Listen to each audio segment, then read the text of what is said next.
Bonjour, ici Philippe sur 5 mars pour Québec Nouvelle. Alors, je reviens tout juste de la conférence de Canada Strong and Free Network qui se déroulait à Ottawa la semaine dernière et qui rassemble des organisations conservatrices de partout au pays. C'est en quelque sorte la grand-messe des conservateurs au Canada, si vous voulez. J'ai eu la chance d'y croiser Éric Duhem et nous avons improvisé une petite entrevue. Initialement, j'enregistrais seulement pour pouvoir retranscrire ses propos à l'écrit, mais après l'avoir réécouté, j'ai jugé l'audio convenable. Je vous laisse donc écouter ça. Donc, bonjour M. Duhem, c'est un plaisir, comme d'habitude. Donc, je voulais vous parler un petit peu parce que vous êtes venu ici parler d'immigration à la conférence de Canada Strong and Free, qui est un sujet que, on doit le dire, dans le Canada anglais, ça n'a pas nécessairement été le gros sujet. Hein. On est un petit peu plus prudent, disons, dans le Canada anglais en ce qui a trait à l'immigration par rapport au Québec qui est plus identitaire, disons. Donc, j'ai cru remarquer dans la dernière année qu'il y a eu une évolution sur le sujet, notamment avec la crise du logement qui a comme apporté en quelque sorte des nouveaux arguments. Et bien, j'ai vu aussi que dans votre conférence que vous êtes venu parler, c'est un petit peu la perspective du Québec et comment peut-être que la sensibilité était en train de changer dans le fond dans le Canada anglais. Donc, je voulais savoir un petit peu justement comment vous voyez ça. Est-ce que c'est une bonne perspective pour le Québec que ça se réveille un peu dans le Canada anglais? En fait, c'est un gros changement. On n'aurait pas pu parler d'immigration comme on en a parlé hier ici, il y a 3-4 ans. Ça aurait été impossible. D'ailleurs, quand le Québec parlait de ces enjeux-là, on était qualifié rapidement de xénophobe, d'intolérant, de raciste. Il y avait une stigmatisation. Maintenant, je pense qu'on est capable d'avoir davantage un débat ouvert. Je pense que c'est une excellente chose. Et oui, la crise du logement certainement a aidé à faire en sorte que les gens prennent conscience là, de la dérape. Là. Mais c'est plus que ça. Là. Il y a aussi le fait qu'il y a une explosion actuellement du nombre de gens qui entrent au Canada de façon non contrôlée. Et je pense que ça aussi, ça inquiète beaucoup de gens. Il y a le fait que le Québec n'est plus seul à dire qu'il faut qu'il y ait davantage de contrôle de son immigration. Même la première ministre Danielle Smith, qu'on vient d'entendre ici aujourd'hui, est une de celles qui veut davantage contrôler son immigration, qui veut que le fédéral lui cède davantage de pouvoir, qui veut une nouvelle entente avec Ottawa. Donc, je pense qu'il y a comme une convergence de raisons là, qui fait qu'il y a de plus en plus une volonté au Canada anglais là, de dire là, wow, ça va faire, d'être beaucoup plus prudent, d'être plus rationnel. Il y a même eu un rapport, quand les grandes banques canadiennes commencent à dire que le nombre d'immigrants est en train de nuire à l'économie. C'était toujours, même le milieu des affaires, historiquement, avait le discours exactement contraire. Donc, je pense que c'est bienvenu. Évidemment, faut être toujours prudent, c'est normal aussi. Là, il n'y a personne ici qui veut promouvoir des politiques d'intolérance. Au contraire, le Canada est riche de son immigration. On est tous, quelque part, des héritiers de l'immigration au Canada, des politiques d'ouverture, mais on veut y aller de façon rationnelle, en fonction de nos intérêts, en fonction que ce soit une réussite et pour l'arrivant et pour la société d'accueil, ce qui n'est pas le cas à l'heure actuelle. Donc, plus précisément, c'est quoi disons, les politiques que le Parti conservateur appliquerait pour justement régler le problème? Bien, d'abord, moi, je suis un autonomiste. Là. Je pense que c'est important que le Québec soit autonome. Le Québec a déjà eu 2 ententes en 1478 et en 91 au niveau de l'immigration pour avoir une partie des immigrants que c'est lui qui sélectionne et qui contrôle. Je pense qu'il faut que ça soit davantage que ça. Il faut aller plus loin. Il y a présentement plus de la moitié des demandeurs d'asile, des réfugiés qui arrivent au Québec alors qu'on est juste 22-23% de la population au Canada. C'est des nombres qui sont insoutenables pour le Québec. Il faut trouver une meilleure façon de répartir ça. Donc la demande, c'est pas compliqué. Là. C'est d'abord qu'il faut réouvrir les ententes qu'on a pour les extensionner, puis que le Québec ait plus de contrôle encore, notamment au niveau des réfugiés. Et aussi qu'il y ait une meilleure répartition de ces gens-là à l'intérieur du Canada, que ce ne soit pas le Québec qui soit prêt avec 50% d'eux. Donc, je pense que ça, c'est peut-être la chose la plus urgente là, dans le contexte actuel. On parle beaucoup justement de référendum sectoriel là, depuis quelque temps. Là. Est-ce que justement c'est une position qui vous rejoint ou c'est trop une confrontation contre Ottawa? Là? On n'a pas besoin de référendum au Québec. Là. Il y a 5 partis politiques qui sont d'accord sur cet enjeu-là, qui représentent 98% des Québécois. Je ne pense pas qu'on a besoin d'avoir un référendum pour confirmer ce que tout le monde sait déjà. Au contraire, un référendum pourrait nous affaiblir parce que le taux de participation risquerait d'être très faible parce que c'est pas une question nécessairement qui intéresse tout le monde. Puis ça coûterait une fortune, on dépenserait de l'énergie pour rien, puis ça n'aurait pas de valeur légale de toute façon. Donc, je ne vois pas pourquoi on ferait ça. Puis la façon de faire, pour nous, c'est pas compliqué. Là, puis c'est François Legault a échoué lamentablement à cet égard-là. D'abord, c'est de rassembler la classe politique. C'est qu'on mette la partisanerie de côté, qu'on s'unisse les 5 partis. Moi, c'est ce que je propose depuis 2 ans, qu'on parle d'une seule voix. J'ai été content de voir que Paul Saint-Pierre Plamondon s'est joint à nous récemment pour dire qu'effectivement, on devrait peut-être même venir les 5 ici à Ottawa ensemble, parler d'une seule voix à la veille des élections fédérales pour dire voici ce que le Québec a besoin. Puis sinon, vous allez nous retrouver sur votre chemin pendant la campagne électorale au Québec. Je pense que ça serait déjà une bonne façon de faire. La deuxième, on a des alliés à l'extérieur du Québec de plus en plus. Cet enjeu-là, on vient d'en parler. Comment c'est que François Legault ne fait pas d'alliance avec ces gens-là? Comment c'est que c'est moi qui vais en Alberta rencontrer Daniel Smith, que c'est pas lui? Comment c'est que hier, j'ai rencontré Monsieur Higgs, premier ministre du Nouveau-Brunswick, puis lui, il le fait pas? Comment c'est qu'il ne bâtit pas, il n'investit pas dans ses relations avec le Canada anglais pour former une alliance pour faire un contrepoids à Ottawa, pour se donner un rapport de force. D'autant plus qu'il y a une grosse fronde en ce moment des provinces contre Ottawa. En plus, mais il n'est pas capable de faire ça. On dirait que ça ne l'intéresse pas. Et il arrive à Ottawa, il demande des choses à Justin Trudeau, il se fait envoyer promener, il rentre pitou, puis il prend son trou. C'est inacceptable. Si tu veux gagner en politique, il faut que tu aies des alliances qui s'allient avec les 4 partis d'opposition au Québec, puis qui s'allient avec les provinces conservatrices, d'ailleurs au Canada, qui pensent comme nous. Puis là, on va avoir un vrai rapport de force. Surtout qu'on est avec une élection fédérale, je pense que ça jouerait beaucoup, là, puis ça donnerait beaucoup de pression, ça mettrait de pression sur le Bloc, sur le NPD, puis sur les libéraux avec leur coalition. Ça pourrait effriter cette coalition-là, justement. Maintenant, on va changer un peu de sujet. Oui. Je voulais parler un petit peu de sobriété énergétique, parce que, bon, c'est le gros enjeu de l'heure. On vous en parle beaucoup. On veut que la population se serre la ceinture. Moi, j'ai tendance à dire que ça prend plus à de l'austérité énergétique. Mais enfin, c'est un gros enjeu. On prédit des déficits chez Hydro-Québec. Et bon, il y a toutes les politiques de transition qui rentrent en jeu aussi en ligne de compte. J'ai comme l'impression que le Parti conservateur doit avoir une position différente sur le sujet, mais je ne suis pas sûr des technicalités. Là, donc, peut-être nous informer sur... Nous, on est favorable au fait de diversifier les sources énergétiques. Okay. Donc, on est le seul parti, par exemple, qui est favorable à l'exploitation de notre gaz naturel au Québec. Pour nous, c'est fondamental. On a la plus grosse réserve de gaz non exploitée au monde, connue. Et notre gouvernement préfère nous rendre dépendants à 100% des hydrocarbures qui viennent de l'extérieur. C'est une position qui est inacceptable d'un point de vue économique et même d'un point de vue environnemental.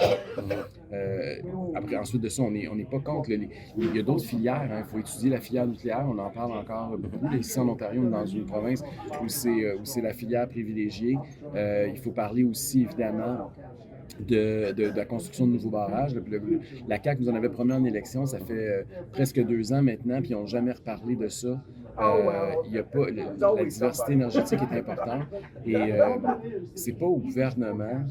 Là, malheureusement, on est rendu là. C'est que si on continue avec la façon dont on est parti là, on disait que les Québécois, là, c'était les Saoudiens de l'hydroélectricité. Hein. Pour eux autres, il y avait le pétrole, nous autres, on avait l'hydroélectricité. Aujourd'hui, on est en pénurie.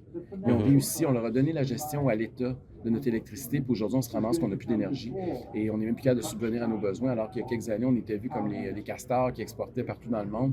2019. Exact, ça fait pas longtemps, là. Puis on signait des ententes pour vendre ça aux Américains. Aujourd'hui, on n'est même plus capable de s'assurer que nos entreprises aient accès à de l'énergie pour continuer à faire travailler notre monde. Et c'est très paradoxal, les politiques énergétiques du gouvernement à l'heure actuelle, parce que pour bien paraître, toujours au nom de l'environnement, pour bien paraître, on a un gouvernement qui est prêt à dire il faut interdire la vente des véhicules à essence dans 10 ans, alors qu'on nous dit qu'on a une pénurie d'électricité. On veut réduire aussi la consommation, éliminer, même subventionner les gens de la conversion pour pas que les gens se chauffent au mazout ou au gaz naturel. Alors qu'on veut absolument qu'ils transitent vers l'électricité, mais on manque d'électricité. Je veux dire, les contradictions sont énormes. Et puis c'est sûr qu'en tant que conservateur, le problème de base aussi qu'on a, moi je déteste voir le fait que c'est un ministre, Pierre Fitzgibbon, puis ça n'a rien à voir avec l'individu, on peut l'aimer comme on peut le détester, là, ça c'est une chose, mais c'est pas à un individu de choisir des gagnants puis des perdants, puis dire toi tu vas avoir le droit d'avoir tant de mégawatts, puis on va te donner le droit d'avoir de l'énergie pour ton entreprise, puis toi tu n'en auras pas. Et on est rendu dans ce... côté arbitraire un peu. La pénurie d'énergie est en train de faire en sorte que c'est de l'arbitraire politique qui est en train d'imposer qui va avoir le droit. Puis on va subventionner, puis on va donner de l'énergie à des usines de batteries. Ça, c'est l'autre chose qui me dérange. J'ai rien contre les batteries, mais là, une entreprise étrangère, un start-up étranger, est-ce qu'on a envie de jouer? C'est pas le casino, là, l'argent des contribuables. Est-ce qu'on a envie de mettre des milliards dans une filière dont on ne sait pas puis on va prendre un pari. Moi, je dis non. Il faut que, tu sais, les Québécois, présentement, économiquement, on a des difficultés. Il y a bien d'autres choses qu'on peut aider. Donc, il y a une politique énergétique là, et développement économique même, parce que ça un impacte beaucoup l'autre, là, qui est très questionnable de la part du gouvernement de la CAQ. C'est très décevant parce que beaucoup de gens pensaient que c'était un gouvernement un peu plus de centre-droit. Puis, quand tu vois le profil d'homme d'affaires puis d'efficacité de la CAQ, comment est-ce qu'ils se vendaient en campagne électorale, c'est très décevant de voir que finalement, leur politique, ils accouchent de choses qui sont très similaires à ce que Québec solidaire souhaitait il y a à peine quelques années. Ben, d'ailleurs, parlant d'économie, je voulais peut-être parler un petit peu du budget. On a un déficit record là, de 11 milliards. Il y a eu aussi toutes les grèves là, dans la dernière année. Donc, c'est un petit peu un lien avec l'augmentation du secteur public. Comme vous dites, Legault, quand il s'est présenté à la base à la CAQ, il parlait de faire le ménage. Donc, qu'est-ce que le Parti conservateur compte faire contre ça? Parce qu'on dirait que même quand tu es de droite ou de gauche, peu importe, on dirait que la taille de l'État continue de grossir. C'est très décevant, effectivement.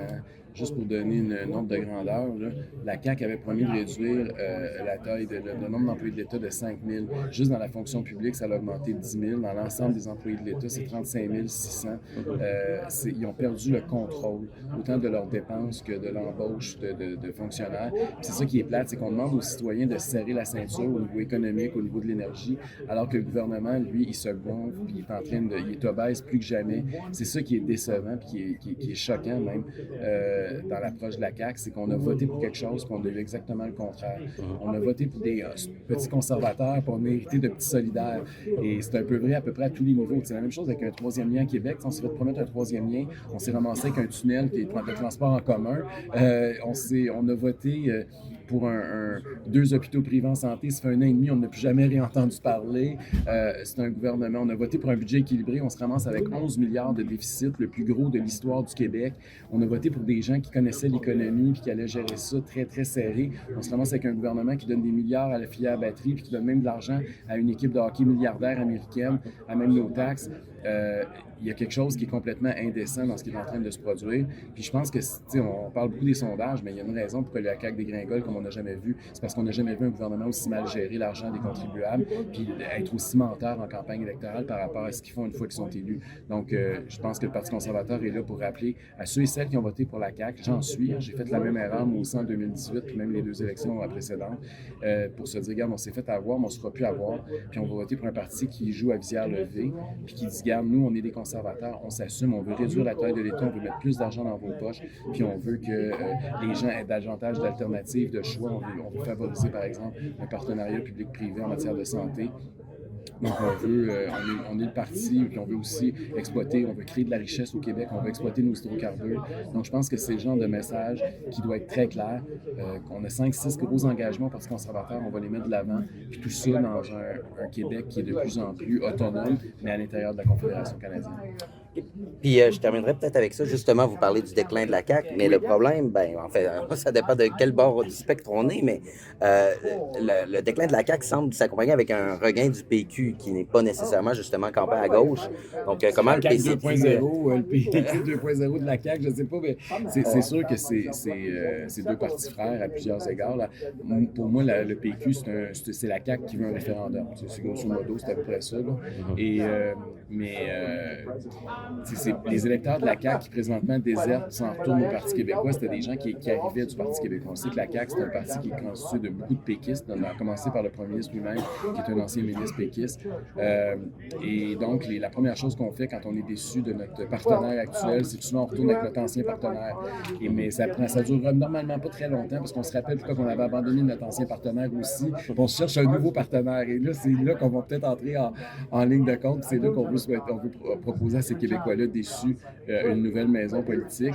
Et c'est sûr qu'on souffre du fait de ne pas être représenté à l'Assemblée nationale, de ne pas avoir de couverture médiatique. C'est sûr que ça a un impact, mais il faut trouver des moyens originaux. Là, il y a une élection fédérale qui s'en vient. Je pense que c'est une occasion historique et unique.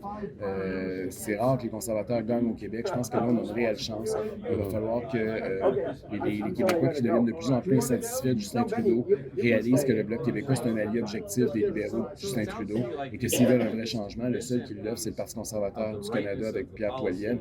Et une victoire de Pierre Poilievre sur la scène fédérale, je pense, va amener de l'eau au moulin des conservateurs provinciaux, parce qu'on va voir justement l'importance d'avoir un gouvernement de plus petite taille qui est davantage respectueux des contribuables. En même temps, ce que je voulais dire, c'est qu'est-ce que les Québécois ne sont pas encore pris dans une espèce de carcan qui est plutôt de gauche? Puis on remarque aussi des fois que quand ils ont tendance à voter des fois plus conservateurs au fédéral, mais en même temps, ils veulent comme contrebalancer avec des partis qui sont peut-être plus de gauche au provincial. Est-ce que ça peut pas être un problème pour le PCQ dans la prochaine élection? Écoutez, c'est pas comme si on avait eu beaucoup de gouvernements de droite au Québec depuis 86 ans, là,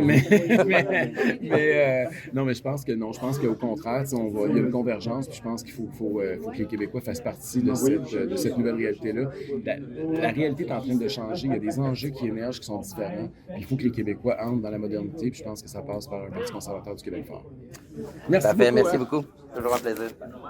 Merci d'avoir écouté ce segment audio. Si vous appréciez notre travail chez Québec Nouvelle, n'hésitez pas à aimer cette vidéo et à vous abonner. Ça nous aide énormément. Donc merci et à la prochaine.